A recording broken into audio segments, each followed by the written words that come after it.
Have you ever felt like you were screaming into a void? Like you were putting your heart and soul into something, only to be met with laughter and doubt?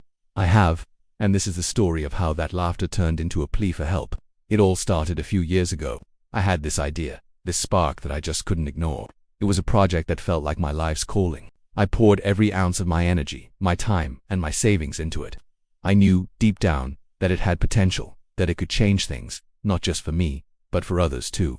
But when I tried to share my vision, the response was underwhelming, to say the least. I remember sitting in a coffee shop, excitedly explaining my plans to a group of people I considered my peers, even my friends. I laid out my business plan, my research, my projections. I was buzzing with passion. And then, I saw it. A smirk, a shared, knowing glance between two of them. Then came a quiet chuckle. "You're really going oolin on that?" one of them asked, barely concealing his disbelief. Another one chimed in, "Isn't that a bit ambitious? Maybe you should stick to something safer." The word safer hung in the air, but what I heard was smaller. They were telling me to dream smaller. The conversation quickly shifted, leaving my big idea lying on the table like a forgotten napkin. That was just the beginning. The whispers followed me. "Did you hear about his crazy project? He's wasting all his money. It's never going to work." Every closed door, every rejected proposal, was amplified by the chorus of doubters.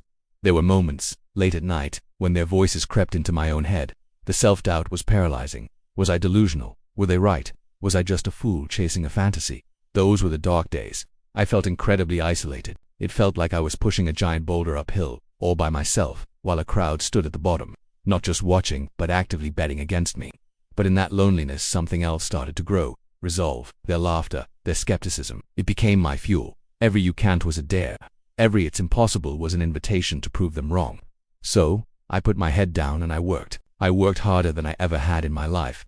I sacrificed weekends, social events, and sleep. My world shrank to the four walls of my tiny office, which was really just a corner of my apartment. I learned new skills. I read every book I could get my hands on.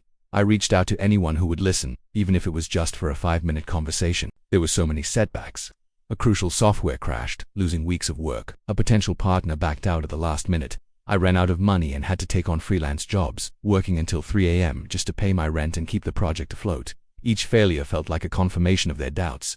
It was tempting, so tempting, to just give up, to call them up and say, "You were right." But then I'd remember their faces, that dismissive laughter, and I'd get back to work. I started documenting my journey, sharing the small wins, the tiny breakthroughs.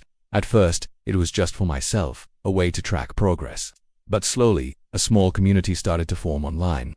People who saw the passion, who believed in the vision. Their messages of support became a lifeline. They were the opposite of the doubters.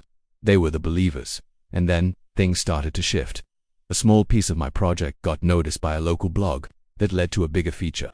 Suddenly people were talking, but this time, they were curious. The project started gaining traction. That boulder I was pushing, it felt a little lighter. It started rolling on its own. The first big success was a moment I'll never forget. After months of painstaking effort, the project launched and didn't just work, it excelled. It solved the exact problem I said it would. The initial user feedback was incredible. The numbers started climbing, slowly at first, then exponentially. It was happening.